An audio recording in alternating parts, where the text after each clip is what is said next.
Ladies and gentlemen, boys and girls, children of all ages, this is the Woodridge Parents Podcast, episode number 38. My name is Daniel Staley. This is my beautiful and lovely wife, Kelly. Hello. This podcast could have went a completely different way. This is directly after the Giants-Cowboys game. We are a family of Cowboys fans, and thankfully it turned out our way because it was looking pretty dicey there. I thought it was going to end in a tie, to be completely honest. But the Cowboys pulled it out with a field goal in overtime. Thank God. I swear. They probably should have lost because they did not play too well. I don't know if they really even deserved the win. The Giants played a lot better, but they pulled it out thanks to the kicker who kicked a 64-yard field goal to get it into overtime and then a much shorter one to seal the game. All I know is that if they would have lost, it would have been such a bad night tonight. He would have been depressed. I mean, I don't care that much. I know, but still, I know you've been annoyed, and definitely been annoyed. I'm just happy that they won, and we have a nice night. Yeah, seriously. I accidentally broke one of the wires for the camera, so we're not going to have our beautiful close-up pictures for this one. Yeah. 6, 7. Oh, geez. Everywhere I hear that. I know Daniel weighed in, and his weight came in at 67.8, and all the kids were like, "Oh, Daniel, 6'7". I can't. I just imagine what that was like. But yeah, so Giants Cowboys in a crazy shootout turned out in the Cowboys' favor. Thank God. Thank goodness. Daniel can wear his I was gonna say tomorrow Cowboys jersey to school tomorrow. To rub it in the face of all the Giants fans. You can get Johnny a shirt. You gotta get Johnny a Cowboys shirt. They have they used to have one, but they got so big it would be like a belly shirt on Johnny right now. So we can't do that. Probably just put him in it. No, tomorrow's red day for Johnny because they're learning the color names and stuff. So he has to wear red. So regardless, he has to go to school in red tomorrow. All right. Well, I'm going to remember this. Shout out to Giants Cowboys. Yeah. I didn't even watch Red Zone, so I don't even know what happened in any of the other games. But thankfully that worked out. Daniel actually watched more of the game than I thought he was going to. Me too. He didn't make it towards the end, though. Maybe he was the bad luck charm because once he left to go back and play Roblox again, then it worked out for us. So it turned around. 6, 7. No, but I actually really noticed. I mean, the boys are still young and everything, but they were watching a little bit, a lot more than they were. Daniel was definitely getting into it now that football is kind of kicking. And he was asking questions too. Yeah. That's where you can tell that he's interested. He was actually asking you questions about it. Yeah. So thankfully, go Cowboys. Go Cowboys. Basically saved the season now because losing to the Giants would have been miserable. Because the Giants played great, to be honest. They weren't supposed to be very good. But they played well, so I'll give it to him. Russell Wilson pulled the game out of his butt, threw for almost 500 yards, which is kind of crazy. And they were just bombing it up and just touchdown. And then apparently the Cowboys got a really good kicker, 64 yards to get into overtime. If I heard correctly, he was a soccer player, right? He used to be a professional soccer player. Yeah. They said he was a professional soccer player, and then he stopped. He wasn't playing, or he was in the NFL and then left. And then they were watching a game, and some guy missed a kick, and his wife said to him, "Well, you could miss a kick like that for that much money." And he said, "Okay, well, let me try." Yeah. So, all right, thank God. Thank God Giants Cowboys turned out in the Cowboys' favor because this would have been quite miserable. Yes, for everyone involved. Football update in other terms. Mighty Mites got the win yesterday. That's why we're wearing our Mighty Mites gear today. The boys played really well, but the team that they played, again, I'm not talking smack on little kids, but when we went to midfield to meet the coach from Seahawkers came over and he's like, "Hey, we're kindergarten heavy, so, might be a lot of penalties or whatever." He didn't say we're bad, but he said a lot of penalties. Yeah. So then I'm thinking why are kindergartners on the Mighty Mites team? Kindergarten and first grade plays flag in Woodridge. We're just second graders. Yeah, exactly. But is that the rule for the league, or is it just there's just a max age? So I mean, I guess if that's what you want to do, then that's what you want to do. But personally, I mean, our boys are bigger, so I wouldn't really have minded if Danny played up last year, and John's in kindergarten, I'm gonna try to move up Johnny next year. Yeah, but they're as well. Danny is bigger and like he's fine. John in kindergarten, he's already like 64 pounds and he's bigger than some of the kids on Danny's team. But I know the maturity level is different, but like, so like I wouldn't feel like, oh my God, I'm so worried for John moving up or whatever. But if I was like a parent on the other team, I would be a little nervous, especially I if don't we know have if some they big kids know. on our I team. guess they know, but like, You know? we got two, like Caleb and Lorenzo are big. Yeah, they're they big. both They're just strong. made weight. Caleb made 99.8. Yeah, I mean, like, 100. and they're strong kids. Yeah, and Lorenzo was just terrorizing those kids. That's why we actually subbed him out. It's like he's generally not going to be on the sub list, but like obviously, yeah. I was like, we should probably take him out because he's just destroying these kids. And kindergarten to second grade is a very, very, very big jump. They didn't have like, it wasn't like they were all big kindergartners. No, they weren't. Like Lorenzo's tall and just on the weight. Yeah, I mean, I would have been nervous. I would have been a nervous parent if my kid was like smaller, playing up against like bigger boys. Yeah, you know. But we basically scored a touchdown on almost every play. Yeah. I don't think they did score a touchdown, even though they got some plays a little further than I would like them to have. But we did good. But it's also like at some point, like we're not really even getting reps because once you score a touchdown, they get the ball back. Yeah. So it was like play, touchdown, defense, play, touchdown. Did you again, I don't know if you talked to the coach, but did they have a flag team? I didn't get into it because that's we're not. They don't play them in flag. And see, that's just like maybe obviously they had enough kids, but like they should have just played flag. I was surprised, because Secaucus is a decent sized town. Yeah, they're big, and they were always, as far as I knew, a football town. Yeah. So for them to be playing kindergartners on Mighty Mites, I was surprised. Because I mean, just for people who don't know, like our Mighty Mites is just second graders. Yeah. It's not 2 grades; it's just second graders. Because I mean, like we have enough kids, but if we pulled KM1 onto pads, you would have a lot more kids. You probably should, dude. You know what I mean? And honestly, we're allowed to take peewees down, like so you third graders. Third graders down if you want. Yeah, like you're not really bringing like the great third graders down, but like if we need kids, we're allowed to take peewees down. If they make weight. For like your division, okay.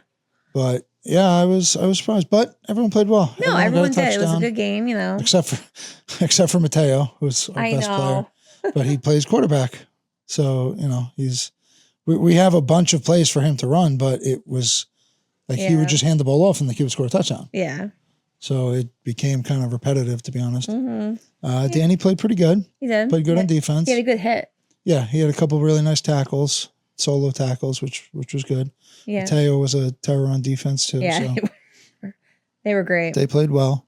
But, that being said, they got some runs on the outside where we need to not let that happen. And honestly, like, again, like you're the coach, you know what you're doing.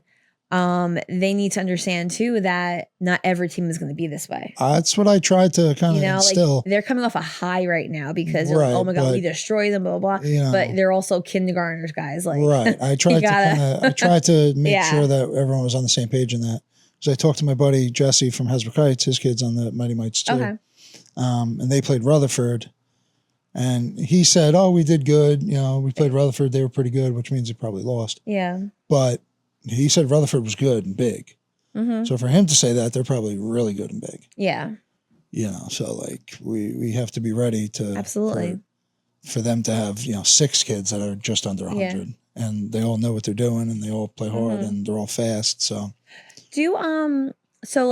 would you, I don't know if this is allowed, but like, would you ever just do kind of like a friendly scrimmage with like the 3rd, 4th graders against your team to kind of get them ready for bigger kids? I asked about it. Probably not. They would probably kill us. All right. I was just kind of curious. I mean, I know we used to do that like back in the day for like. Yeah. Football's a little different. Yeah. Football's tough. Okay. I was just kind of curious about that. Yeah. So we have, who did we have next week? I just actually. Oh, Manchester. And everything is home next week. Correct. Which is nice. I had heard Manchester may not be super great, but again, who knows? Yeah. So hopefully we have another big game next week. Not a work game out that we in have to favor. like run from the flag to. Well, that was another thing. Johnny had a flag football Oh. game in Elmwood Park, and Yeah. Danny and I had to leave early because those games take forever. Well, they started late too. Like I was looking at. I don't think they started was too late. I mean, at least 10 minutes late, and that was a big 10 minutes. You know. yeah. So I mean, that game, it's hard for me to watch those games, to be completely honest. But once Johnny got like on a roll, he apparently. was getting like flag after flag, and like he's fast. Like I didn't think he was that fast. Like he one play, and like my dad was really like watching. He was amazed. Yeah. He was like, he went from the backfield. Someone had the ball. He ran all the way up and grabbed the flag. I was like, really?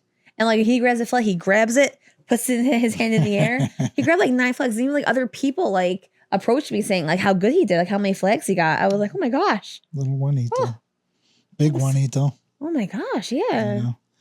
So that was good. Yeah. I did go to the high school game on Friday night against St. Mary's, and they won 26-16.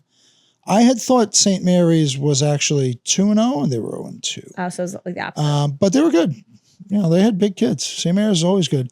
They have run the same offense for at least like 30 years. Probably, yeah. No, like actually, because they ran basically the same plays against us because they run these plays with like a lot of linemen, like heavy linemen. Okay. And then they run a play where they toss it to the kid, and then the quarterback goes out and blocks, which is almost unheard of. Yeah. And then they have like a play where the quarterback just runs, which are the same plays they ran against us in 2002. No switching it up.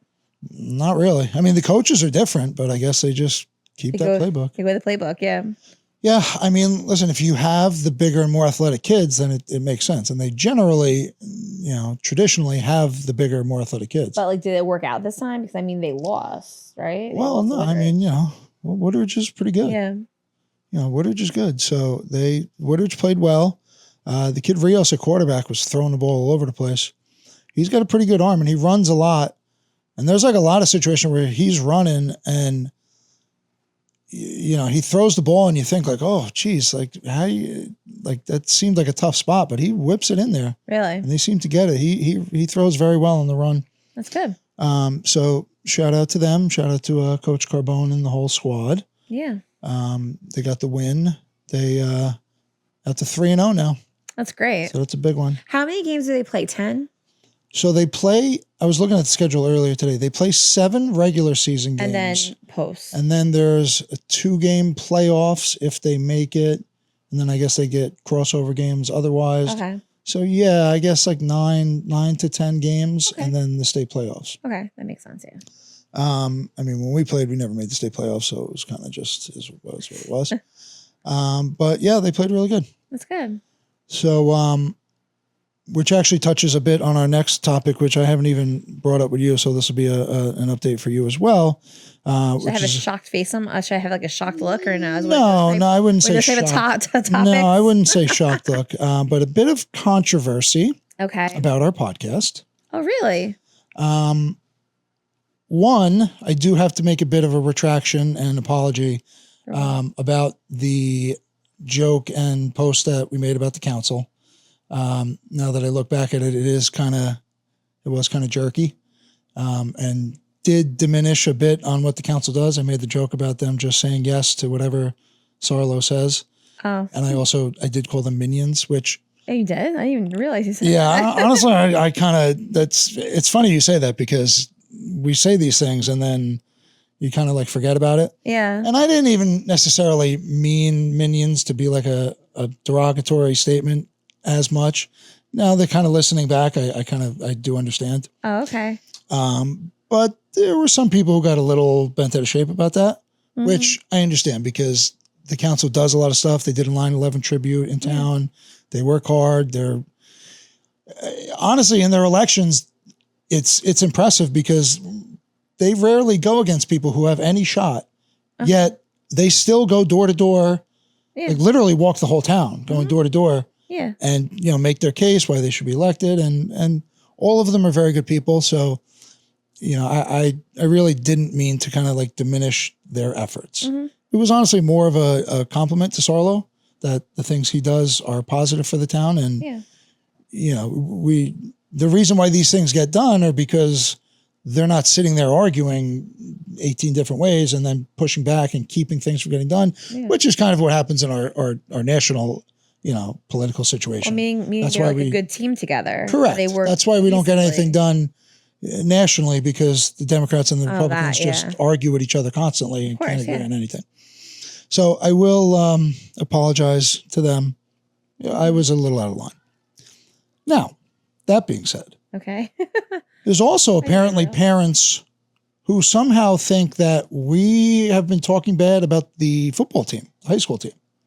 All we do is say how good they are. That's how I saw it. Is that? And I've looked back on like some of the episodes, because I was like, I got both of these things at the same time, so it was hard to really like argue both points. But we have never said anything bad about the football team. Yeah. We have only spoken their praises and only spoken Coach Carbone's praises. Yeah. We talked about like his salary or whatever, but that's public information. So, I mean, but that has nothing to do with the actual football team. Yeah. And then I have never once diminished the football team at all. If anything, we're promoting them more than anybody. Yeah. So, I will kind of hold steadfast on that. I've looked back on it. They said it might have been about the first game. We said that they were bad. No, we said how the boys had a great time and how they were making good plays. Yeah, and how I looked back at the transcript. I brought up the transcript. We said, you had asked me, is Woodridge really good or is the other team bad? I said, it might be a little bit of both. That was it. That's not anything. So again, if I do say and post things that turn out to be inappropriate, I will be a man and I will kind of stand up for that. Yeah. But if we don't, and people are just either completely misunderstanding or not or misconstruing things or just lying, I'm not really going to put up with them. Well, no. And, the funny thing is, I don't really get you involved in this, but I've had people come up to me before and say that people tell them that, we're either, we're being like controversial and I'm like, controversial about what? Just with different things in town, which I don't understand. Like, I'm very cognizant of that. This is not like a political or like hardcore podcast. No. We talk about like hot dogs and like the school drop off. Yeah. Which maybe if you don't like the school drop off, fine. But like, this is not like some sort of hardcore kind of thing. No, it's public speech and our opinions with things. Sure, but not even like big, like argumentative kind of style things, especially you. I mean, everyone loves you and you're the nice one. I'm the more abrupt one in the situation. But the thing that kind of perturbed me the most about even this particular situation and other situations that may have arisen. Okay. The people who came to me never watched the podcast or any of the clips. So they're getting secondhand information. They're getting secondhand information from other people whom they never told me who those people were. So people can just kind of be like making things up to suit to suit their what's the word? I'm sorry, to suit agendas. Their agendas. Thank you. Yeah. I don't, Okay. I'm pretty sure that we're pretty much on the up and up and very fair in this podcast. If you want to and then those people who are talking to you about it, they should have really kind of like checked what we said first before making an assumption. I agree. Right? I agree. I mean, it's really not fair to come with accusations where you haven't actually like verified it. Well, yeah. Like the thing about the council I said was true. And it was, when I look back at it, I was like, oh God. Oh. I was like, that kind of was a little much. Which again, it was a joke. Well, yeah, some people don't. But I very much understand how that could have been seen in a bad light, which I understand. Yeah. But other than that, this is a pretty much easygoing podcast. Lighthearted podcast, yeah. Correct. So I don't really, if I have to start doing the Deuce Daily podcast again and start going political again, we might have to. But that's not this, and it never has been. No, it's not. So, if there's things that a lot of parents have been talking about in town that they aren't happy about, I bring them up. Yeah. But we're not the ones that are going to solve it. No, but in all honesty, I stick up for the town more than anything. Oh, no, you do. A lot of these people who complain about the town constantly, there's not many people who argue against those people more than me. No, I agree. I stick up for this town and the things that happen in the town. And that's why I felt bad about the council, because in my opinion, they do well, dude. Yeah. I mean, the taxes went up, but they hadn't gone up. For a reason, though, right, but they hadn't gone up in years. Yeah. And, like, people complain, oh, Sarlo built that baseball field so his kids could play, or Sarlo did this for that. Like just, we're getting good things in town. Yeah. Like, he got $12 million or whatever it was for the school. But the people that complain too will never go up to Sarlo and talk to him about it. You know what the crazy thing is, honestly? A lot of these people that complain, even about the new the restaurant where the new restaurant, the Ridge House. Everyone's praising it now. Okay. Because it's been open for 2 months. I guarantee you 6 months from now, people are going to be complaining about that too. But like on Facebook, these people like, oh, we need a old school bar and tavern. Yeah. And then you look at these people's profiles and like they live in Florida and haven't lived in Woodridge in 30 years. Mm-hmm. You're like, what are you talking about? How do you what does that even mean? They still want to be involved even though they're not involved. Of course. Yeah. That's the thing that bothers me the most is these people who haven't lived in Woodridge for decades. Yeah. And then complain about how, oh, it's a different town than when I lived there. How would you know? You haven't been here in 35 years. I know. And it's also people who, A, don't know anything about the restaurant industry and the current economic situation in which restaurants are in right now. Not the 1980s or 90s. A, the younger kids don't drink that much. No, they don't. Like the Gen Z or they even pass that, like, yeah. The young kids don't drink alcohol that much. They don't. Maybe they're smoking weed more because weed's legal, but in general, the numbers are very clear. Yeah. They don't drink alcohol that much. So if you're having a large generation of kids, like 21 to 25-year-old kids, that's like probably supported a lot of stinky restaurants for a long time. We're going and just boozing it up for hours. Yeah. That doesn't really happen as much anymore. No. So I don't know if people understand this or not, but restaurants make most of their money on the liquor. Of course, yeah. A general food cost that you want to run on your food is 30%. Mm-hmm. So you make a 30% profit on your food. Alcohol is supposed to be like 80%. Mm-hmm. It makes sense though. Like, even when I was at the hotel at the Renaissance, like they had the wine we drank. What was the blend? The Dreaming Tree? Yes. Yeah, Dreaming Tree was a big popular wine. Yeah. A bottle of Dreaming Tree is like $10, $14 maybe. $14. Yeah. A glass of Dreaming Tree was $15. Yeah. So right there. Yeah. That's where bars and stuff make their money. Mm-hmm. It's not from, and that's like people are like, oh, we need a place to get a cheap cheeseburger and cheap beer and stuff. Like, okay, but that restaurant's not going to make any money doing that. Yeah. And how much is the rent on the boulevard in a large space like that? But if you're going to want like a cheap cheeseburger, it's going to be disgusting too. You're not going to get quality food, right? I mean, I don't know. I've never been in the restaurant industry, but from someone that's kind of like an outsider, like if I'm going to pay for a meal, like I'm not going to be, I don't want like a $50 cheeseburger or anything. No. But I mean, if you get like a $2 cheeseburger, like what type of meat is that? It gets a little bit dicey. You know what I'm saying? It's definitely not going to be a $2. No, but you know what the sliders at Bocce now are $2.39. No, but you know what I'm saying. But yeah, I mean, they want a $9.99 cheeseburger with fries and a drink. It's not gonna. And you can't even get that at McDonald's now. No. Well, that should be the telling tale too. Like, I was watching TV the other day and we were saying how, we're going to get a bargain for a Happy Meal or something. It's like $6.99 or $7.99. But that's a fast food place where, again, that used to be what, $2.99? Remember, like back in the day. Well, ever since COVID, all the prices, especially in fast food, went crazy. Yeah. That's why there was actually like a commercial or something. I don't know if it's a commercial, but like they were making like TikToks about it where a burger and fries and a Coke at Chili's in the sit-down restaurant was cheaper than a combo from McDonald's. Yes, I saw that too. It was like $11.99, $12.99, and the combo was like $14.99. Yeah, crazy. Plus you get the little chippies with the salsa. Because I remember because we never do fast food, no. Maybe like a last minute, a last minute thing where we're coming home from somewhere, whatever. When I was looking at like the price of it, I was like, wait, what? what happened? Like, that's how long it's been since we've actually had fast food. I was like, are we like at like the right place? Like, I thought something was actually like wrong because of how expensive it was. You get like a Big Mac combo or whatever, you're looking over $10. That's crazy. Yeah. That is insane. I remember when, $4.25 used to get you 2 junior bacon cheeseburgers and 2 nuggets. Throw in a drink, you're a little over $5. Yeah. Even that's a lot now. Yeah. I still like Wendy's though. Wendy's is A-okay in my book. I used to like Roy Rogers.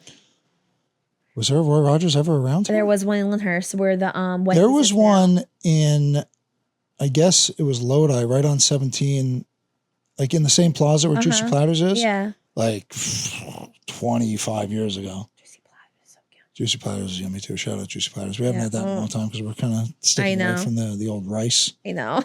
But Juicy Platters, pretty good. But like where the Wendy's is, right across from Sacred Heart Church, like where John used to go to school. That's where the Roy Rogers was. I feel like I do remember that. No, it was there. Trust me, it was there. I believe you. Definitely there. I feel like I do remember that actually. Yeah. Maybe. Huh. How about that? And me and the Wendy's.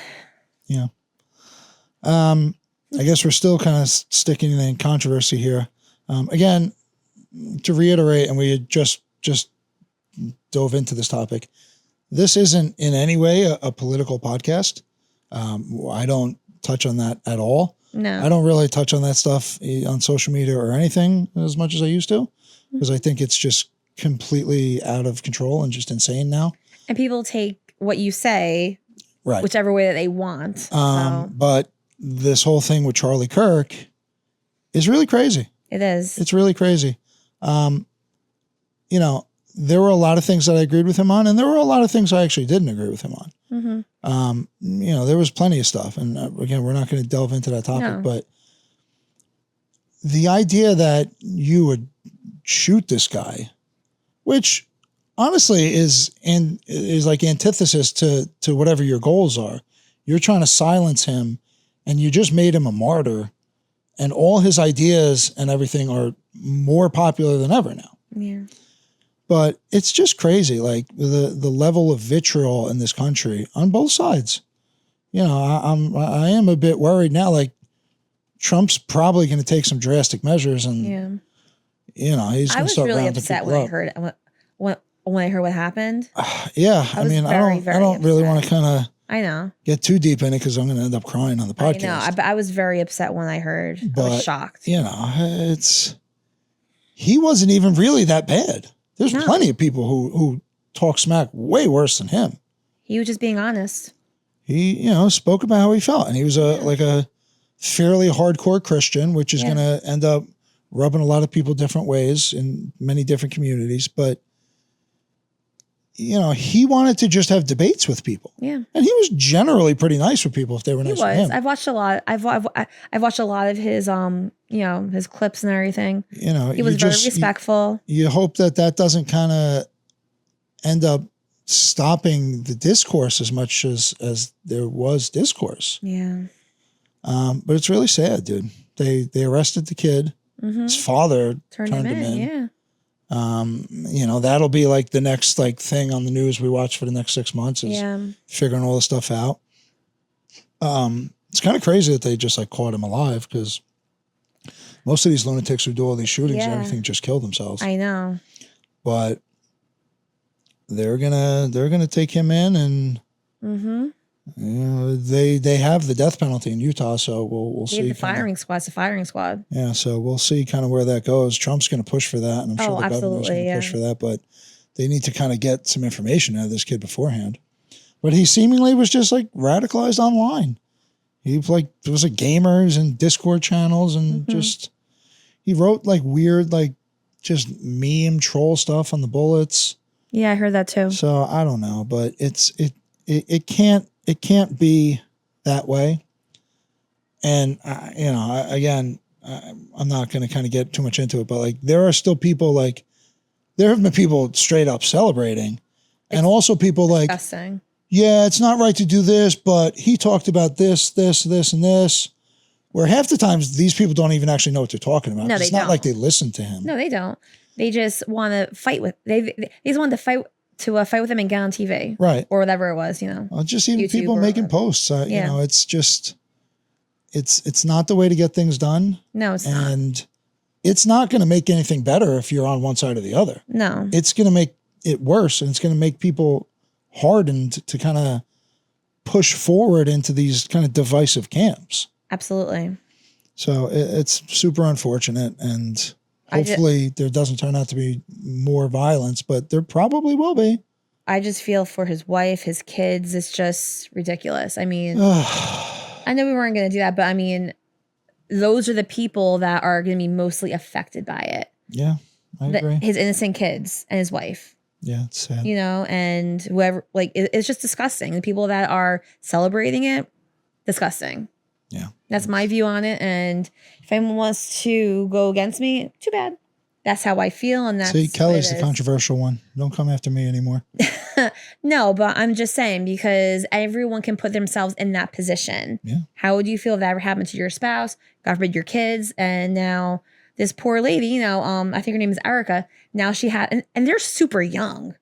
I think it is 3-year-old and a 10-month-old. His kids. I think they're older than that, but it doesn't matter. But they're, yeah.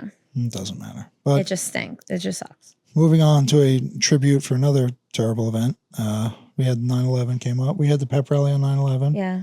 We did have a moment of silence for the pep rally. The kids they weren't silent, but we couldn't really hear the AP guy. Yeah. So like, I'm not really as mad at them, but like I couldn't really hear it. So like, yeah, we kind of just figured. They had a 9/11 tribute in town. We were at the pep rally, so we couldn't go, but a lot of the Lions Club went, and suppose it was nice. Good.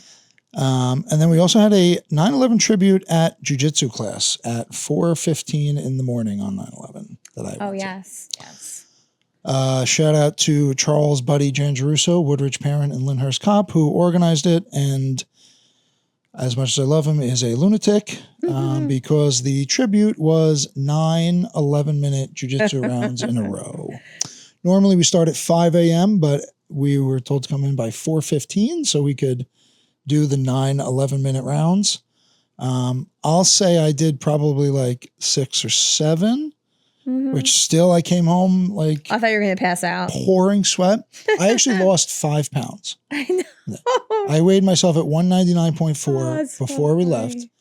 And then I went there and came home and I was at 199.4 and I came home and I was 194. That's so fun. I mean, they're animals there. They're so they're great. There were some guys awesome. that I'm pretty sure did like the whole rounds. I'm sure they did. You probably could have like paced yourself a little better to get the rounds in, but they were there. And again, shout out to Subforce because that morning class has 20 plus people every time. Yep. And on that 9/11 tribute at 4:15 in the morning on 9/11, there were at least 25, close to 30 people. Oh, I guarantee it. A lot of cops. There was one cop who he said he had just worked a double and then just came right here after that. I'm sure. Yeah. But you know, God bless them because they're dedicated. the people on 9/11, they didn't get breaks either. So they're very dedicated. You know, it was a tribute to them. So again, thanks to all the first responders, especially anyone who was at 9/11, which again was 26 years ago, 25 years ago. 24 years ago. 24, right? yeah. Because it was 2001. 2001, right? yeah. So 24 years ago. I don't know what we're going to do for the 25th anniversary next year. I don't know. A lot of those guys got sick. Sensei Kamal had gotten sick from 9/11 too. He went over too. Wow.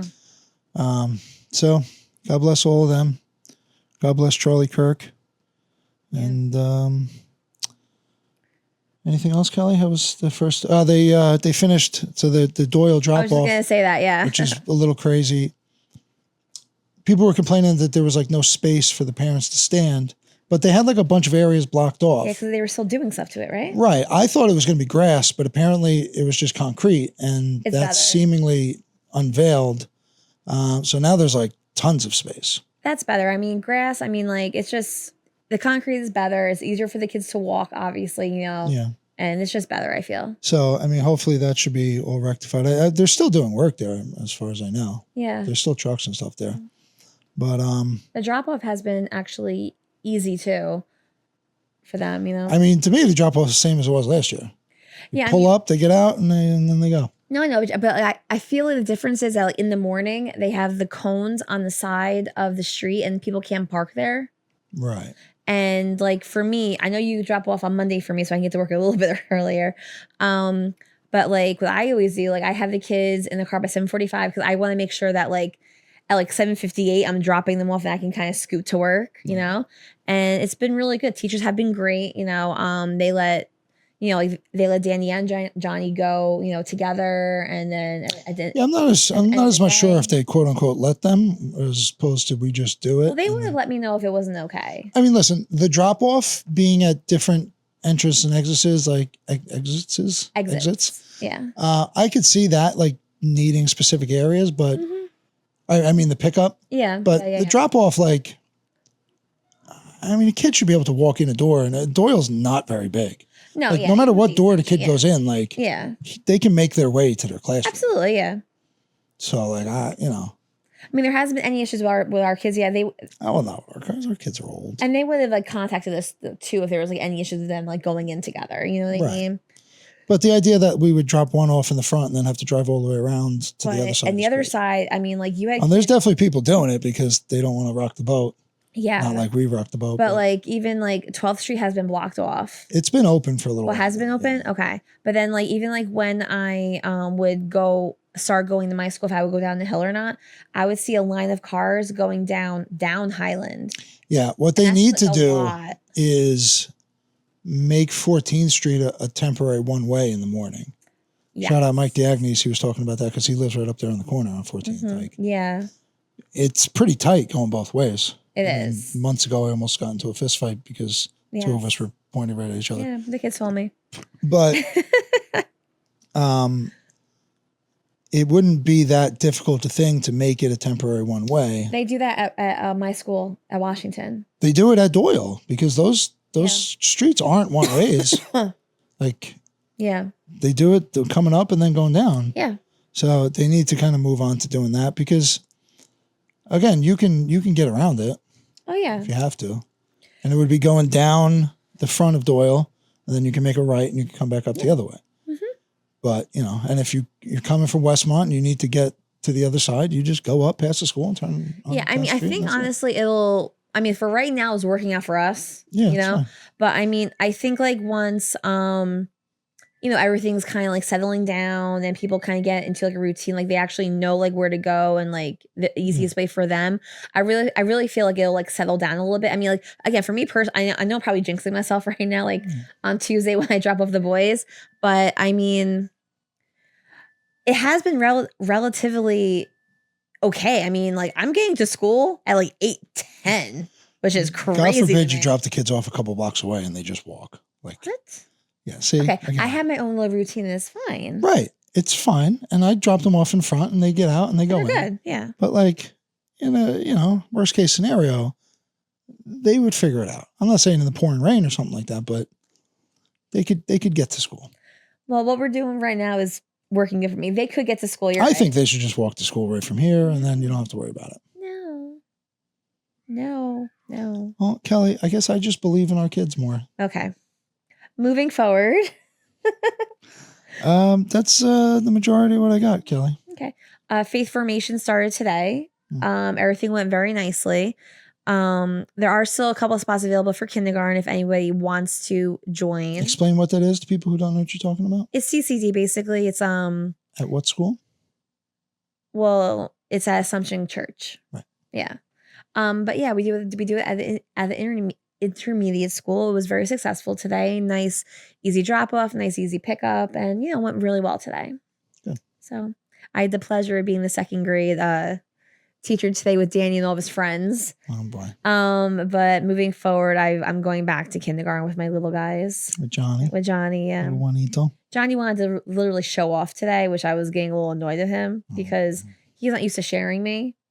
Even though, you know, the boys, you know, but it's different with like if it's not. Was he Danny. in your class with them? I just kept him with me because, I mean, I was told he could have gone with the first grade, but again, if he's not going to be there every single day, every single session, I didn't want him to affect the other teachers kind of like laying down the ground rules and like routines and stuff like that. So I would have kept him. I kept him, so that was fine. But him and Danny being in the same class, not so good. Oh, I bet. But yeah, it was okay. All right, good.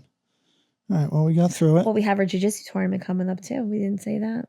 We've said it a bunch of times. Okay. We'll talk about that after the jiu-jitsu tournament. Oh yeah, hopefully See it's how a that good goes. one. We could sing golden if we get double golds. Golden, that'd be nice. We'll see. All right, Kelly. Well, I love you. I love you too. And we love you too. Peace. Have a good week.